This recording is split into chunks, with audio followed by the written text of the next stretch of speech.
Welcome to the last lesson on structured data in Java, where we take a closer look at the HashMap class, which provides a valuable tool in the Java collections framework that can be applied to a wide range of applications. After completing this lesson, you will understand the key characteristics of a HashMap and what makes it such a useful data structure. You will also know its pros and cons compared to arrays and array lists. Finally, you will be able to recognize common methods that are available to work on HashMap objects. Now that we have studied the ArrayList class, we are going to take a closer look at the HashMap class, which implements the map interface of the Java collections framework.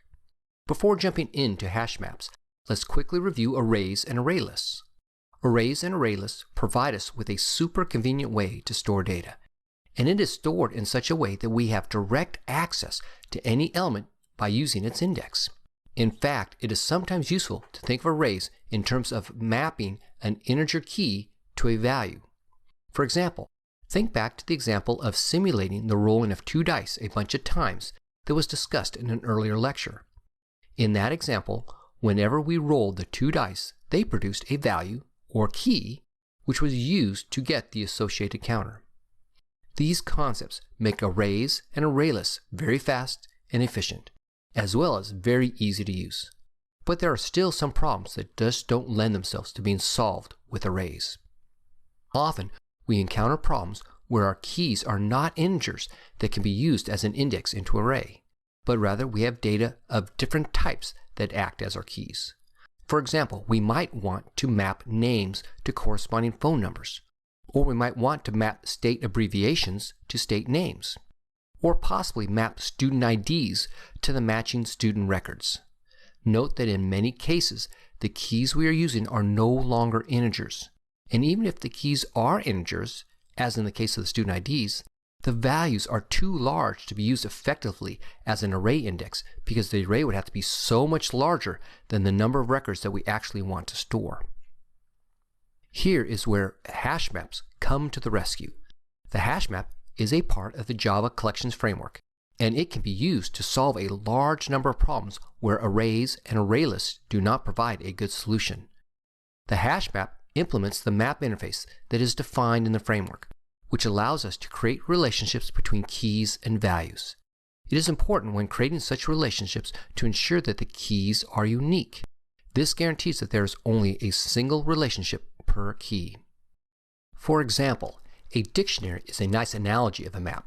It maps a key, in this case a word, to an associated value, which is the corresponding definition.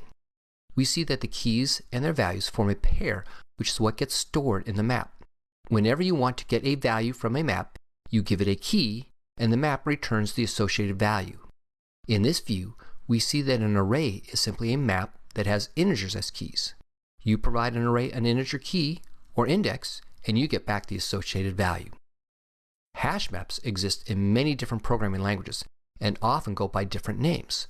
Some languages, such as Common Lisp, Perl, and Ruby, refer to hash maps as hash tables or simply hashes, while other languages, such as Python and Objective-C, refer to them as dictionaries, and still other languages call them associative arrays. So, if you hear those other names used, you can relate them to Java's hash map. A hash map is a structure that uses a function, called a hash function, to convert a key into an integer index into a table. The goal is to distribute the keys evenly over the table where we store the elements associated with the key. Thus, given a key, we can convert it into an index using the hash function and then quickly insert or retrieve the value associated with it. These tables need to handle the situation where two distinct keys get mapped to the same location in the table. This is known as a collision. And there are different ways to handle collisions, and we will assume that the tables handle them for us while still maintaining fast insert and fast lookup. A hash map provides several key properties. First and foremost, the ability to use any object as a key and not just integers. As we saw with the examples given at the beginning of this lesson, this is a very important property which allows us to use hash maps to solve many different problems with great ease. Additionally, a hash map is very fast and efficient in that we can add a key value pair to the hash map in constant time, regardless of how many items have already been added, and given a key, we can retrieve the associated value in constant time. And we can remove a key value pair from the hash map in constant time. These together make a hash map a powerful tool that we can apply when solving different computing problems. But these capabilities do not come free. To be able to have fast insert and retrieval, we do have to sacrifice other capabilities. In particular, we no longer use a convenient integer index to access values, but rather we can only use the keys. Also, hash maps are unordered in that if we iterate over the set of keys, they appear to be in a random order. Thus, if we want to maintain the keys in a sorted order, we cannot use a hash map, or we have to supplement the hash map with an additional structure. And finally, if we want to iterate over the set of keys or values in a hash map, it takes time proportional to the capacity of the hash map plus the size of the hash map, whereas most other containers take time that is proportional just to their size. But in general, these disadvantages make little difference when we are solving a problem for which hash maps are well suited. Next, let's consider the main operations of a hash map: adding, retrieving, and deleting information. To add a new key value pair to a hash map, one uses the put method. The put method takes two parameters, the key and its associated value. If the hash map does not have an entry for the specified key, a new entry is created. Whereas if the entry for the key already exists, the new value will replace whatever prior value was there. To retrieve a value from a hash map, one uses the get method. This method takes just a single parameter, the key of the entry we want to look up, and the method returns the associated value. This is similar to using an index to retrieve a value from an array list, but that we use a key rather than an index. If you call the get method and the hash map does not contain an entry for the specified key, the value null is returned. Null is a special reference value indicating that there is no object being referenced. And deleting a mapping from a hash map is similar to retrieving a value in that you simply supply the key. In this case, the method is named remove, and it will delete the entry associated with the given key. Additionally, the remove method returns the value that had been associated with the key. Thus, there is no need to perform a separate call to the get method if you want to know the key value pair that is being deleted. Next, let's look at some of the more common operations that can be performed on a hash map. In this table, we've already discussed the put, get, and remove methods that add, retrieve, and delete mappings. In addition, there is a size method that reports how many mappings have been added to the hash map. The isEmpty method reports if the hash map is empty or not, and the toString method returns a printable representation of the map. All of these methods operate in constant time, with the exception of the toString method, which must necessarily process all the entries in the hash map. There is also an equals method that will determine if another map object contains the same set of entries. The clear method will remove all the entries from a hash map, and the contains key and contains value methods will determine if the hash map has a specified key or a specified value respectively. Note that the contains key method can operate in constant time, since we can hash the key to see if it is in the hash map. But the contains value method operates in linear time, since we have to iterate over all the values in the map to see if the specified value exists. And there are additional methods that have not been covered here. If you are interested in a full list of available methods for a hash map, please see the appropriate reference documentations on the web. Now, if you remember from an earlier lesson, the map interface is not considered a collection, and thus a hash map is not an instance of a collection since it does not implement the collections interface. As a result, a hash map does not provide for an iterator that allows you to process all the entries in a hash map. Rather, a hash map provides for collection views. These views can allow you access to the set of keys in the hash map or to the collection of values in the hash map. Note that since the keys must be unique, we can use a set, whereas the values are considered a collection since they may contain duplicates. A hash map has two methods that support these views. The keySet method returns a set view of the keys, while the values method returns a collection view of all the values in the hash map. Note that since both of these are types of collections, you can create iterators that can process all the data in them. And the key feature of these views is that they provide dynamic access to the hash map, in that if you change the hash map, you will see those changes in the view and vice versa. For example, if you delete a key while iterating over the key set, the corresponding key value pair will also be deleted from the hash map.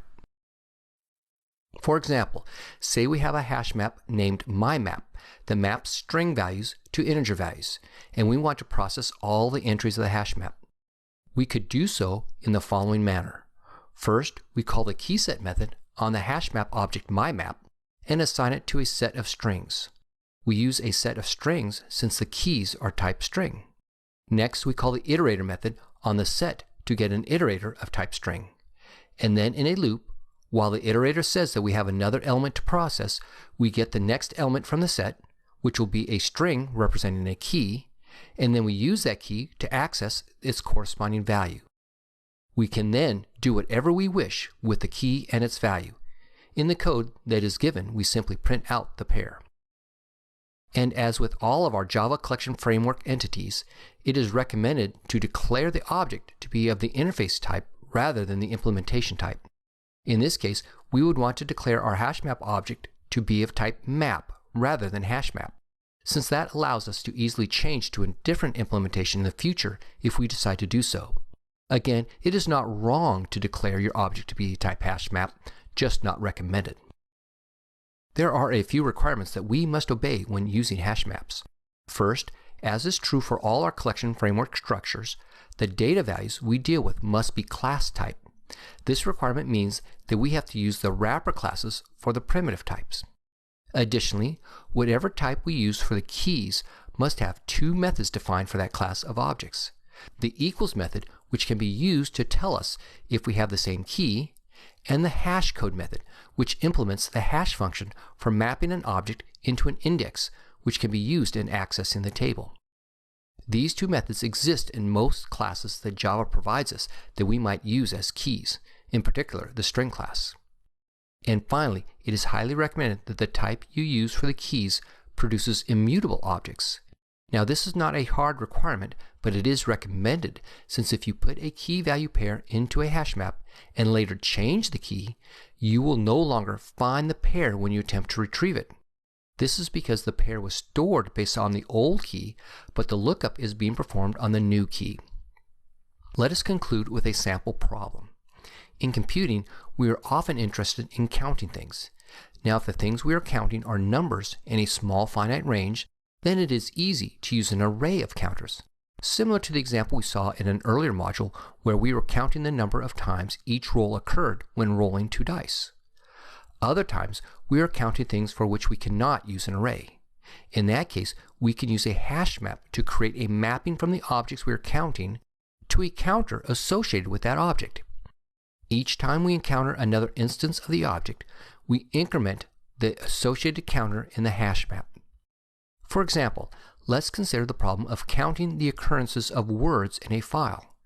In this case, we will create a hash map that maps strings to integers, where the strings are the words we are counting, and the integers are the counters for each word. Since file processing on Android is beyond our current skills, we will assume that all the words from the file have already been read in and placed in an array list, and our task will be to simply process the words in the array list. We are now going to step through the code to accomplish this task.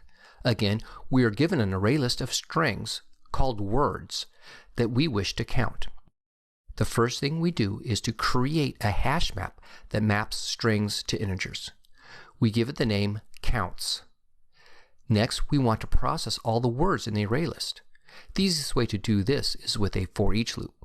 And so we write the code that says, for each string word in the array list of words, do the following. The first thing we do is to convert the word to lowercase so that our counting is case insensitive.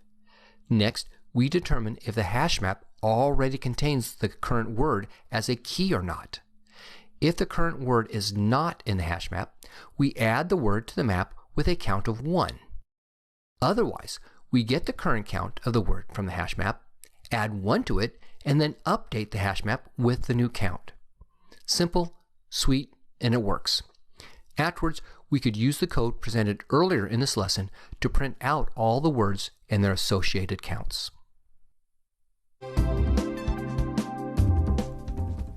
This lesson took a close look at the hash map class from the Java Collections Framework, which provides a valuable tool for mapping objects of one type, called keys, to objects of another type, called values.